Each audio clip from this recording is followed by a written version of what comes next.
We are witnessing a revolution in human healthcare, and I'm very excited to share the results of this paper because it's got game-changing implications. We know that one of the biggest barriers that stops people leading healthy, long lives is diabetes and obesity, and until recently, we didn't have a lot of options to help. Yes, diet and exercise are crucial, but for most people that's not enough. For example, we can see from a meta-analysis that included 29 long-term weight loss studies that more than half of the lost weight is regained within 2 years, and by 5 years, more than 80% of the lost weight is regained, and you can see that quite clearly on this graph. So in 2021, there was a groundbreaking paper on a medication called semaglutide. This is a class of medication called GLP-1. And after a 68-week period, the group that took the semaglutide, they lost a whopping 14.9% in body mass, compared to 2.4% with the placebo. But that medication only works on one receptor, which leads us to a paper published last year in 2022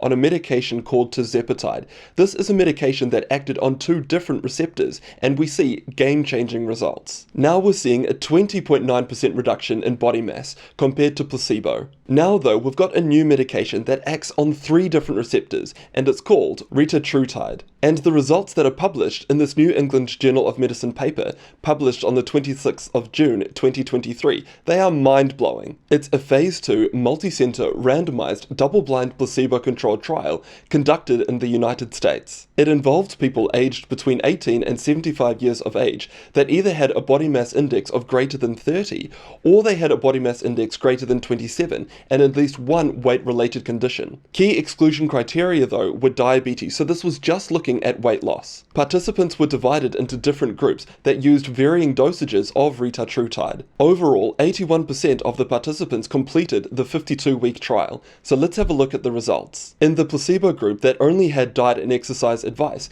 they lost about 2.1% of their body weight, but the retatrutide groups, they lost significantly more weight. So in the 12 milligram dose, which was the highest dose used, the participants lost a whopping 24.2% of their body mass. And importantly, there doesn't seem to be a plateau. These participants, they continue to lose weight. That's very different to semaglutide, where we can see after about 52 weeks, there didn't seem to be further weight loss. Furthermore, treatment with retatrutide, it was associated with improvements in cardiometabolic measures, including blood pressure, HbA1c, fasting glucose, insulin, and lipids. When examining safety, the most frequently reported adverse event was gastrointestinal. They were generally mild to moderate in severity and were partially mitigated by the use of starting at a lower dose and then slowly increasing. Moving to the discussion, in this phase 2 trial involving people with diabetes, treatment with 12 milligrams of retatrutide resulted in a mean weight reduction of 24.2% after 48 weeks. Participants who were receiving retatrutide